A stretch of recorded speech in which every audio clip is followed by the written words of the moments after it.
श्री गुरुवे नमः। ओम शांति शांति शांति। प्रणाम भगवान। भगवान योग वासिष्ठ महारामायण से निर्वाण प्रकरण उत्तरार्ध और सर्ग नंबर 26 लेते हैं भगवान, जिसमें शीर्षक है भावना और वासना के कारण संसार दुख की प्राप्ति तथा विवेक से उसकी शांति, सर्वत्र ब्रह्म सत्ता का प्रतिपादन एवं मंडिक के मोह का निवारण। श्री वशिष्ठ जी कहते हैं, ब्राह्मण संसार के ये सभी पदार्थ मन में बिखरे हुए प्रस्तर खंडों के समान एक दूसरे से कोई लगाव नहीं रखते। भावना ही इन्हें एक दूसरे से जोड़ने के लिए श्रृंखला है। अहो, कितने आश्चर्य की बात है कि वासना के वशीभूत होकर विवश हुए समस्त प्राणी विभिन्न जन्मों में विचित्र प्रकार के दुख सुखों को भोगते रहते हैं। अहो, यह वासना बड़ी विषम है, जिसके वश में होकर लोग असत विषयों से ही अपने मन में तृप्ति का अनुभव करते हैं। यद्यपि यह तृप्ति उनका भ्रम ही है। जैसे रूप का अवलोकन दृष्टि का प्रसार मात्र है, उसी प्रकार अहंकार युक्त जगत जीवात्मा के अविवेक और प्रमाद से पूर्ण मानसिक संकल्प का विस्तार मात्र है।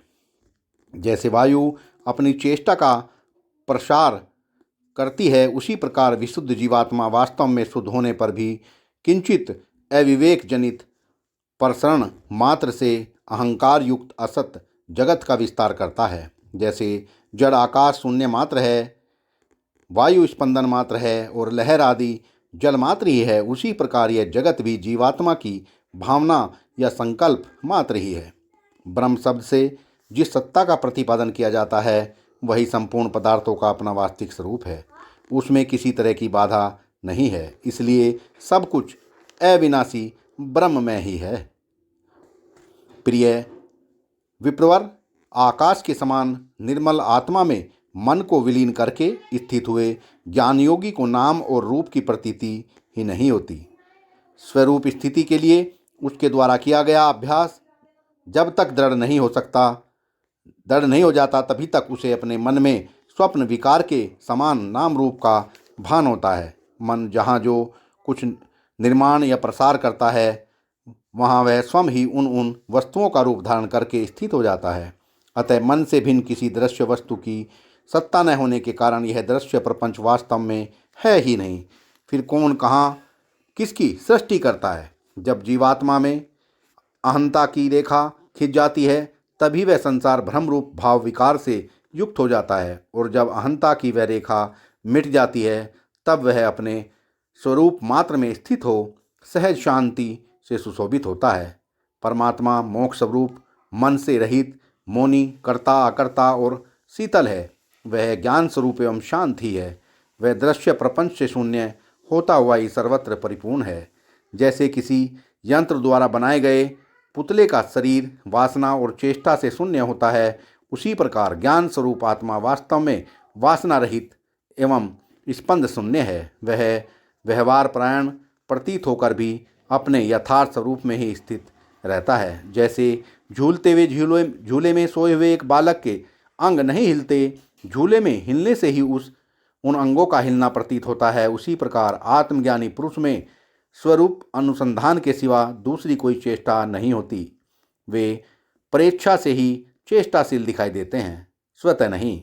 आशा, चेष्टा, ऐषणा और कामना आदि से रहित तथा बहिर्मुख वृत्ति से शून्य जो अखंड आत्मबोध है, वह शांत अनंत आत्मस्वरूप ही है। अतः उसे शरीर आदि का अनुसंधान होना कैसे संभव है?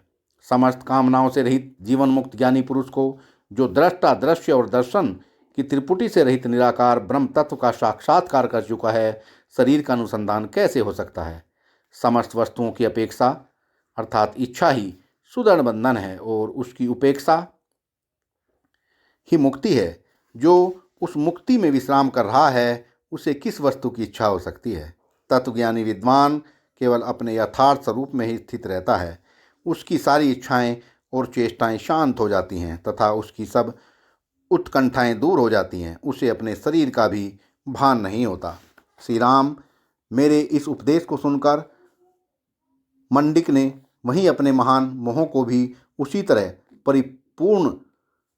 उसी तरह पूर्ण रूप से त्याग दिया जैसे सांप अपनी कैंचुली को छोड़ देता है। प्रारब्धवश प्राप्त हुए कार्य को वासना शून्य होकर करते हुए मंडिक मुनि 100 वर्षों के पश्चात एक पर्वत पर समाधि में स्थित हो गए। वे आज तक वहाँ प्रस्तर के समान निश्चल होकर बैठे हैं। उनकी नेत्र आदि समस्त इंद्रियां शांत हो गई हैं। कभी कभी दूसरों द्वारा जगाए जाने पर ज्ञान योगी मंडिक समाधि से जग भी जाते हैं। सत्संग को विराम देते हैं भगवान। प्रणाम भगवान।